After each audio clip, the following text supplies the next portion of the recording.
Ayun na nga mga kababayan, dito sa video na to, pag-usapan naman ho natin itong bagong isiniwalat nitong si Congressman Leviste na di umano, pagkatapos nagkapirmahan dyan sa budget na yan, meron daw tag 2 milyon ng mga congressman, ibang klase ho talaga mga kababayan. At doon sa isinagawang ika nga paggunita dito kay Akop, dyan sa House of Representatives, kasi pinarada ho siya dyan di ba?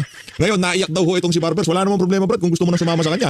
Di ba? Mga nabasa ho natin komento sa social media, natutuwa ho tayo. No, kasi kung talagang namimiss nyo na si Akop, kayong mga kasama niya dyan sa Tuadcom, pwede naman kayong sumama sa kanya. Wala namang problema, di ba? Naiiyak-iyak pa kayo, sumama na kayo para ika nga mas merry at happy ang New Year ng sambayan ng Pilipino. Dito sa video na to, papasundan din natin na mabilisan ng ika nga mga mensahe, itong mensahe nitong si Robert H. Barbers dito kay Akop. Eulogy ho ata tawag dito, yung pagka merong yumao, merong nagsasalita at ang pagbatak, naku matindi ho ito mga kababayan. Live na bumatak itong si Marcos Jr.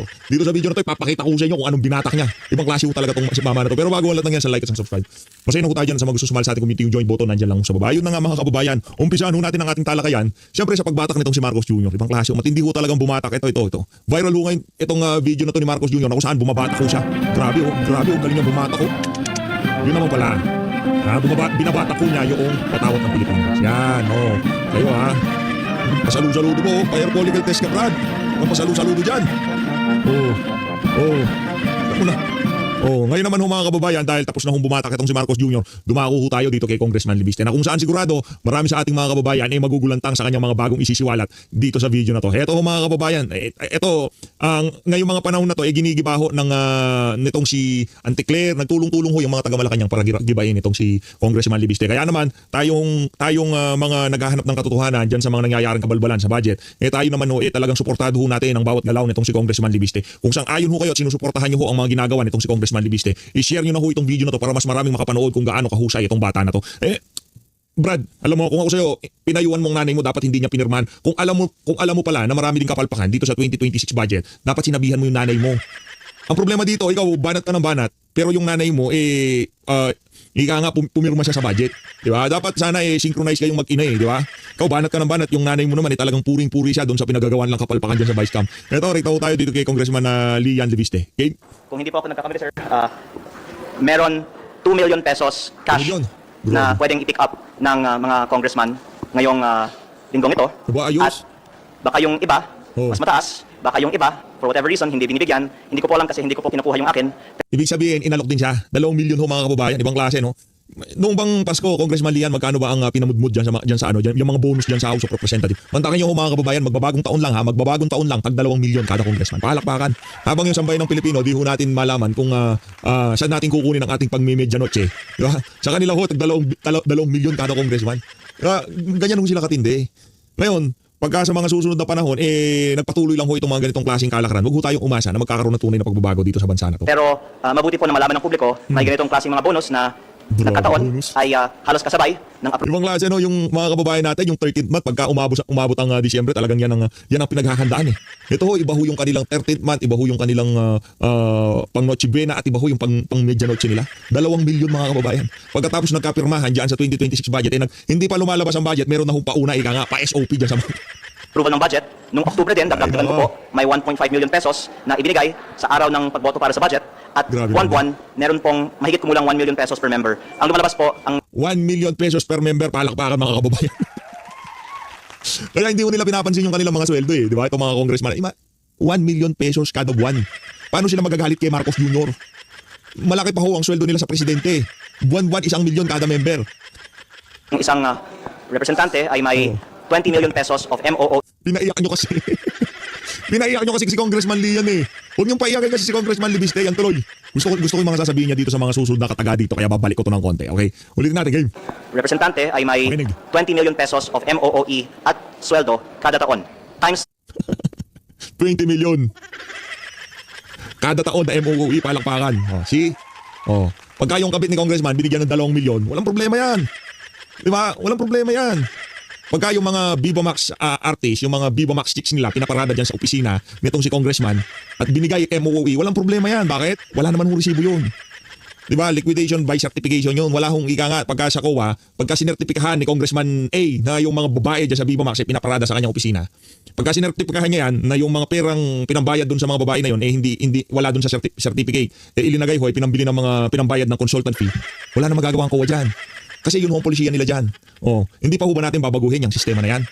Kahit saan ho tayo magbasa sa social media, yan hong panawagan ng ating mga kababayan. Baguhin ang bulok na sistema na liquidation by certification. Diyan sa MOOE na yan. 318, ito po ay mahigit 6 billion pesos. Ang MOOE budget ay itinaas ng 7.8 billion pesos. Grabe. Kaya in some ways po, maaari nating sabihin na ang itinaas ng Kongreso para sa sarili ay napupunta balik sa mga nag-decide na itaas ang sariling budget. Kaya Wow. I think through the parties. So may 2 million nga na Christmas bonus kasi sabi ni Kong Erisi wala. Baka si minority po wala. Kaya nga, ang panawagan ko, transparency. Hindi, yung sinasabi niyan 20 million a year. Majority. Hindi, sa akin, siguro mga 20 million a year. Wala pa naman ako 1 year, pero kung yung natatanggap ko every month, siguro mga aabutin yun, 20 million a year. Pero ang Sarap. Ang sarap ho mga kababayan. Hindi, ito hindi na ho kwentong kutsero to. Hindi na lang ho ito nanggagaling dito kay Congressman Liviste. Umaabot daw 20 million. Kumbaga yun yung pinaka-conservative estimate nitong si Congressman na Egay Erice, di ba? 20 million divided by 12. May naho tayo sa arithmetic. Nasa 1.6. May kulang-kulang 1.7 million kada buwan palakpakan. Ibang klase. Kaya pala yung iba dyan, kaysa pahiga-higa sa bahay, yung mga anak ng mga walang kwentang politiko na to, walang ginagawa itong si Junior sa bahay, pinapatakbong congressman. Mantangan nyo, meron kayong 1,666,000 kada buwan. Oh, pang MOOE mo yun. Kasi pagka binigay yan, MOOE, wala ka nang balikan dyan. O, ibigay mo yung 600,000 sa kabit mo na isa, ibigay mo yung 200,000 mo dun sa kabit mo na pangalawa, yung 400,000 sa kabit mo pangatlo. Kasi puro kabit ho yung mga congressman dyan, di naman lahat. Yan si Congressman Erice, wala naman ho siguro yan. Pero yan hong kalakaran dyan sa House of Representatives. Minsan, sila nagkakabitan dyan. Pagkalasing na daw ho sila, di ba? Oh. nagasta ko para sa district ko, district office, I'm paying Congressman Erice, Ginagusto ko sa district ko. Totoo. Pambira, oo. O, kumusta naman yung mga congressman na nasa ibang bansa ngayon? Nasa Europa, nasa Amerika. Saan kaya galing yung mga pinaggagasta ng mga yan ngayong mga panahon na to? district fees. Ang sweldo ng mga tao doon sa district, 600,000 a month, lahat ng mga kailangan doon, supplies. Kulang pa yun. And Kulang pa. Kaya nga, Dagdagan nyo baka pa. nagdagdag dahil kulang. ang punto ko po ay hindi na mali ito. Pero dapat may transparency. Saan ba galing? Ito po ay galing sa MOOE fund. Yan. Opo. Or I don't know kung fungible naman yung funds. Pero you can really verify. May binibigyan ngayon na 2 million cash per congressman ngayong linggo. At ang panawagan ko, huwag tigilin. Ang problema dito, Congressman Liviste, pagka sinabi mo na merong nagbibigay ng 2 milyon ngayong linggo sa lahat ng congressman, pagka sinabi mo yan, kagaya nung sinabi mo dito kay Vince Dizon na kukumpirmahin niya yung mga sinasabi mo, ano sabi niya? Unauthorized yung pagkuha mo. Ngayon yung mga congressman na sinasabihan mo na nakakatanggap ng 2 milyon, sa kapal ng pagmumukha ng mga yan, sigurado itatanggi rin nila yan. Kaso ang problema ho dito, kahit paano pagmukhang masama itong si Congressman Liviste sa kanyang mga ginagawang to, ang mga kababayan natin, ang simpatya na kay Congressman Leandro Liviste. Wala doon sa mga kasama niya mga magnanakaw. Tayo naniniwala tayo na sincero talaga ang naisin ng mama na to. Kahit ano man ang paninirang ginagawa sa kanya, tayo naniniwala na gusto niya talaga magkaroon ng transparency at talagang malinis ang pagbalangkas ng budget, paggasta ng budget, especially dyan sa DPWH.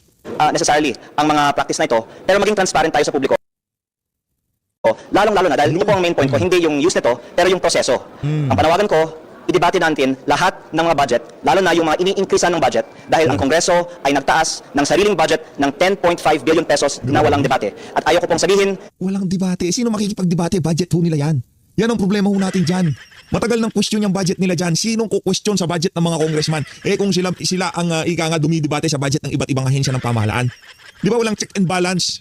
O sino magche-check sa kanila para saan itong additional 10 billion na to sa budget ng House? Walang ku-question. Buti na lang merong Leandro Libiste na nagre-raise ng mga ganyang klaseng issue. MOOE, panibagong dagdag 10 billion sa budget. Siguro itong 10 billion na to, ito yung mga latak doon sa budget ng DPWH na hindi nila mailagay dahil nga naman binabantayan na ho sila ngayon ng ating mga kababayan. na ginagawa ito, na walang nag-question, kaya napahayag po ako para lang on the record na hindi ito naaprubahan na walang nag-question. May nag-question pero hindi pinagbigyan tayo na talakayin ito sa Kongreso ngayong araw. Saludos. Congressman Liviste, may 2 million peso cash Oh. pick up this week of bawat congressman kasi Christmas bonus. You confirm that or you deny that? I vehemently deny that statement. Di ba? Tawa pa lang ho nitong si Swansing, talagang ramdam ko na Nung nakita ko tong video na to, bigla ako nanggigil talaga. Sabi ko, kailangan kong pasadahan itong mga kabalbalan na to sa House of Representatives. Ibang klase ho talaga mga kababayan. Tawa pa lang ni Swansing. Ito siyempre, appropriation chairperson ka. Alangan naman 2 milyon lang sa'yo. Ang tanong, magkano ang sa'yo dyan, Swansing, di ba? That's all I'm gonna say. Again, I have said that the House leadership does not influence or try to influence any particular congressman, any individual member of Congress to vote in a particular way or incentivize them in any way. And I know that is what my distinguished colleague was alluding to before, and I have Lokohan. vehemently denied that yesterday during the Lokohan press malala. conference. Wala pong katotohanan So yan. yung 2 million po na Christmas bonus. You deny I vehemently deny that. See? Wala, sino nga amin? Ano man to ka, sino nga amin? Di ba baka maliit nga yung 2 million na yun eh. Baka ngayong panahon ni Boji D, 2 million na lang dahil ika nga medyo marami nang nakabantay. Imagine niyo na lang mga kababayan nung panahon ni Tambaluslos na kung saan panahon ng paggigiba dito kay dating Pangulong Rodrigo Duterte, dito kay Vice President Sara Duterte. Imagine niyo na lang magkano kaya ang pinapaago silang pera dyan sa House of Representatives pagka panahon ng budget. Okay, I don't want to speak ill of anyone, especially my colleagues in the House, but that is there is no truth to that at all.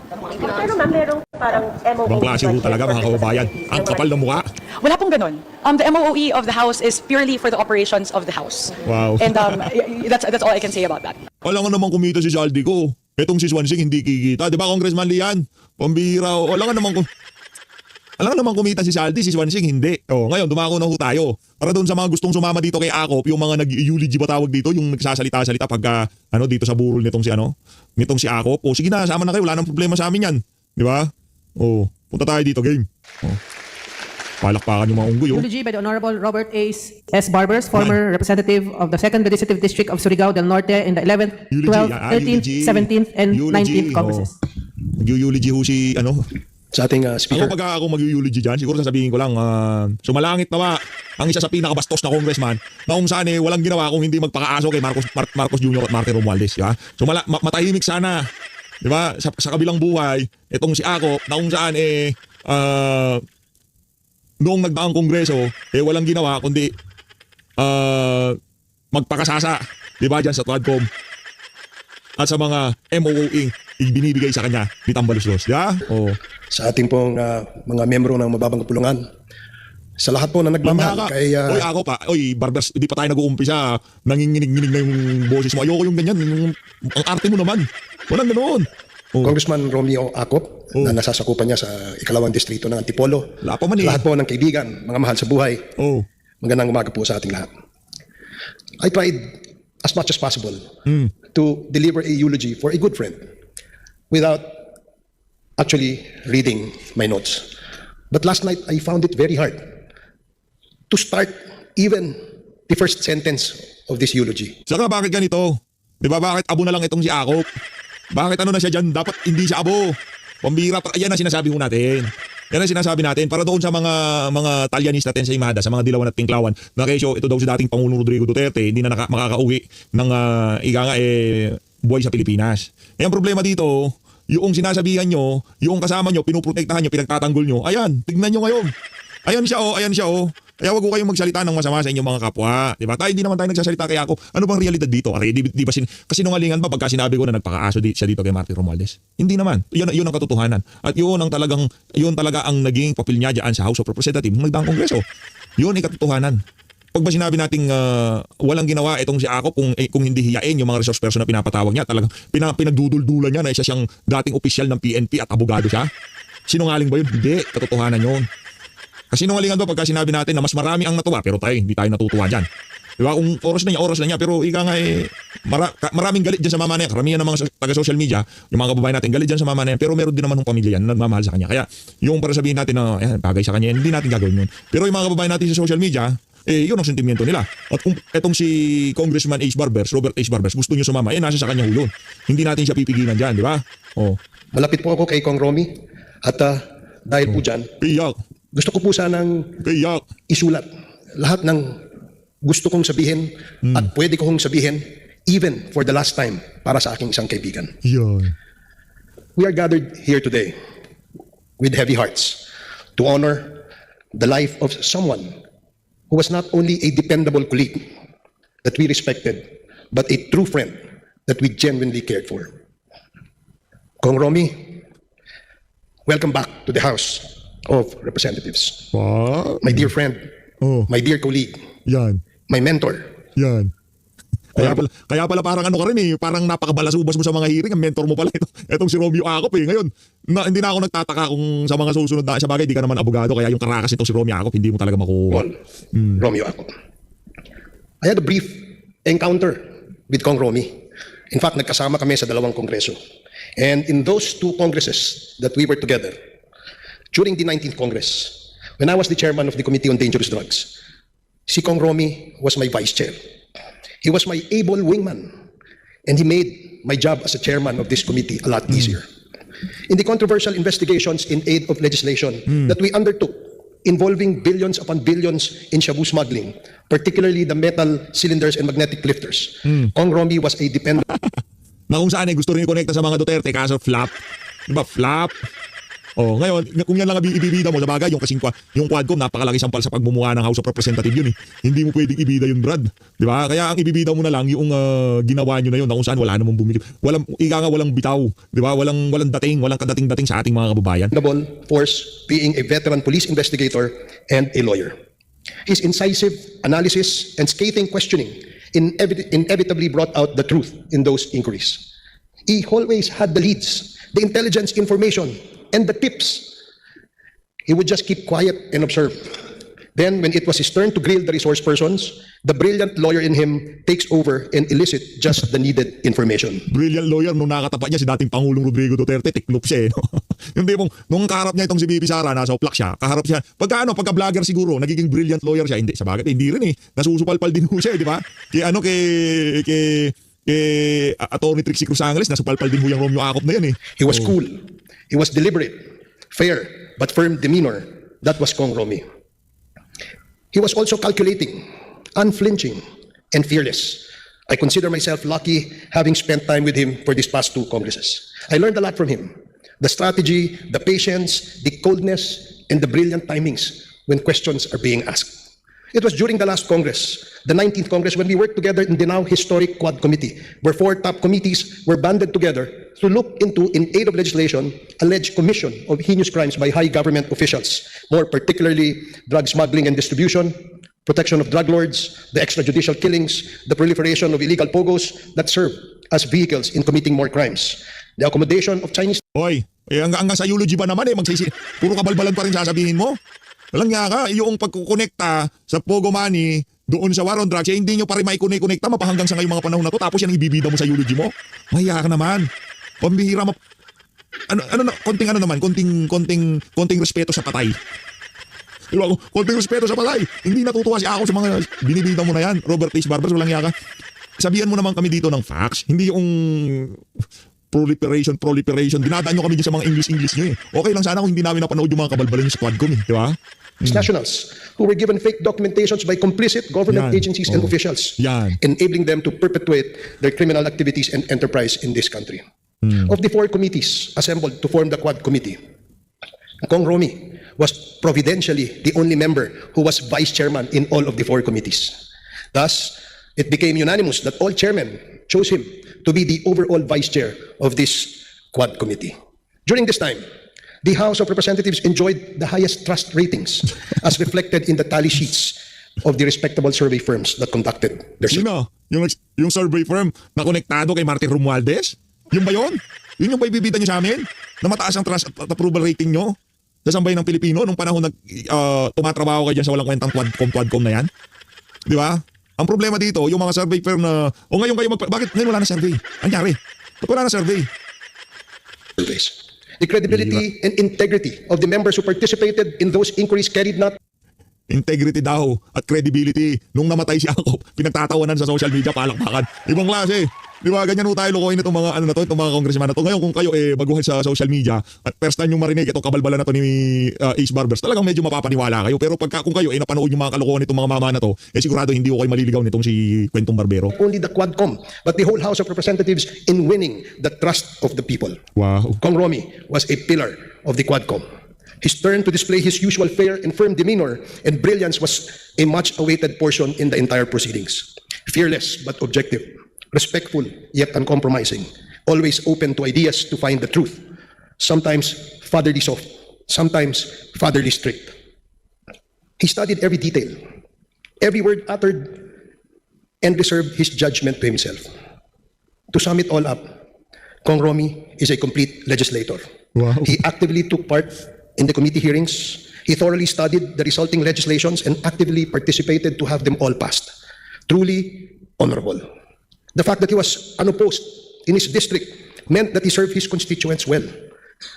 And he never lost an election in his district. Indeed, Kong Romy Acop is a big loss to the country. His death has deprived us. Parang hindi naman. Parang hindi naman kawalan si Romy Akop sa sambayan ng Pilipino. Ang dating parang natuwa pa ang ating mga kababayan ngayong nawala na siya diyan, di ba? Wala nang manghihiya sa mga resource person. Di ba? Wala nang ganoon. Hindi nga siya nagko-content pero hindi niya kasi trabaho 'yun. Trabaho ni ano 'yun?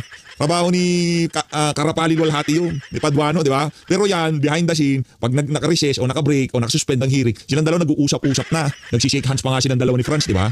Ang bihira. Oh. Of one qualified Parang nagpa-flashback yung kabalbalan nitong si Akop nung panahon ng Quadcom eh. Ika nga bumabalik sa kaisipan natin yung mga kabalbalan na ginawa niya eh. Oh. competent, credible, and honorable public servant.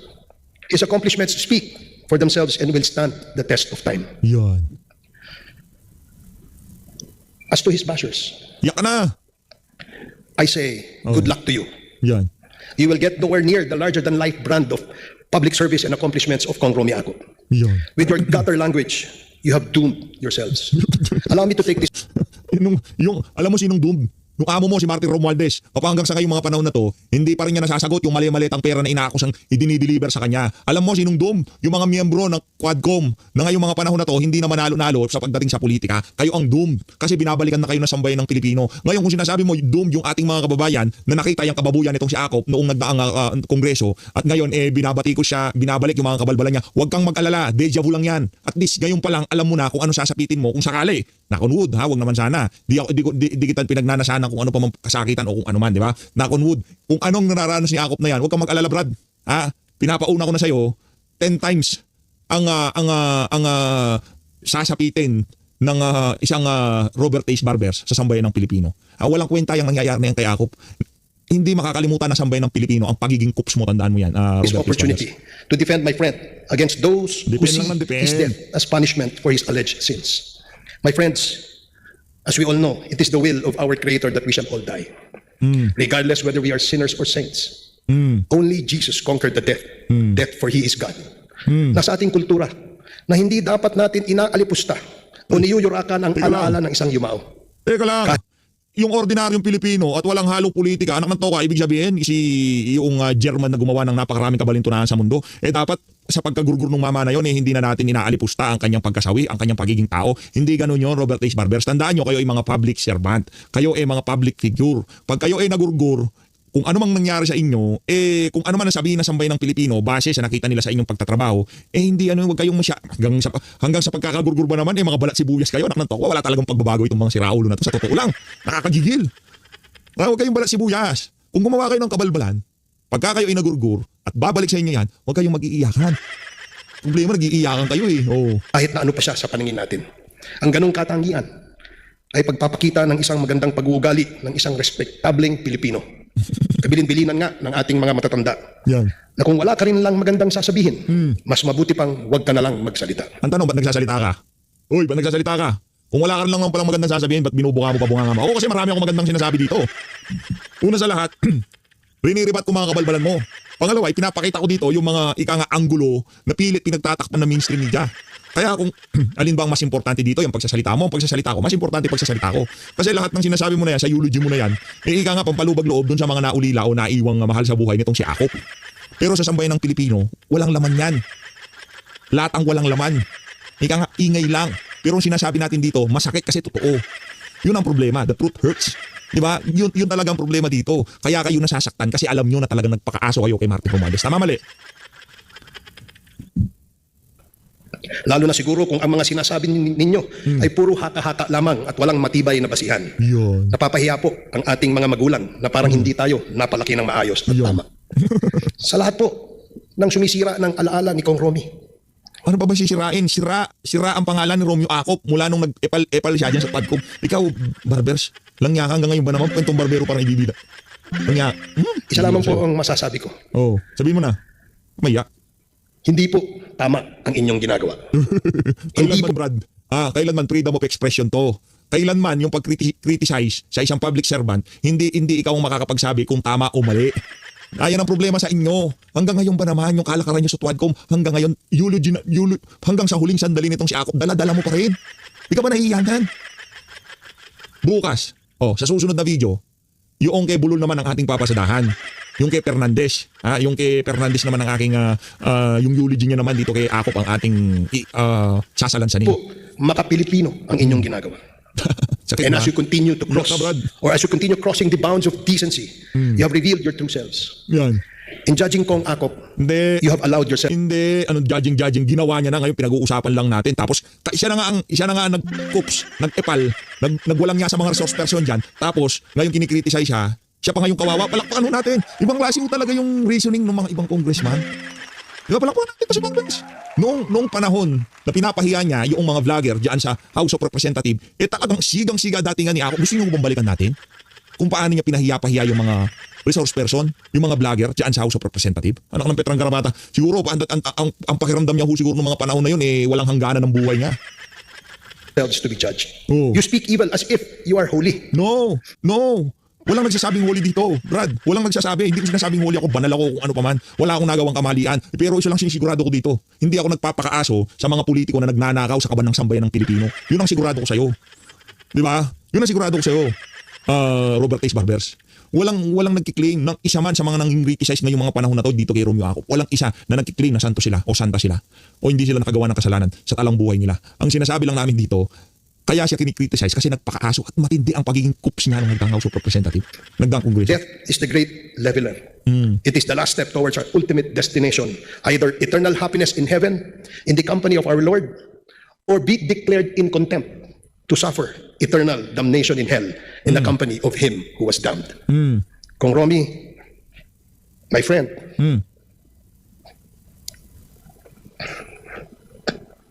Ugiyak. Langgang yan. my mentor, Mentor.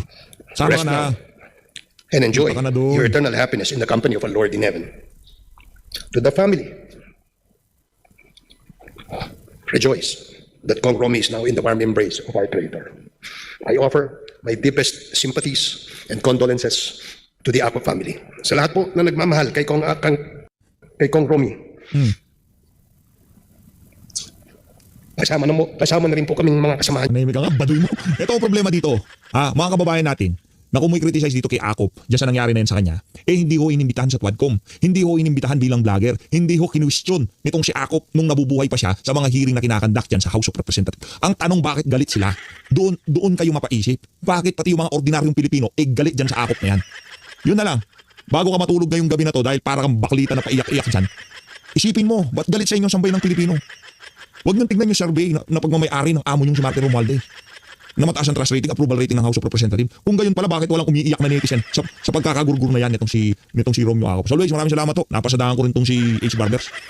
Mahal natin Pilipinas. Pero lang yung mga magnanakaw at kumakampi kay Martin Romualdez.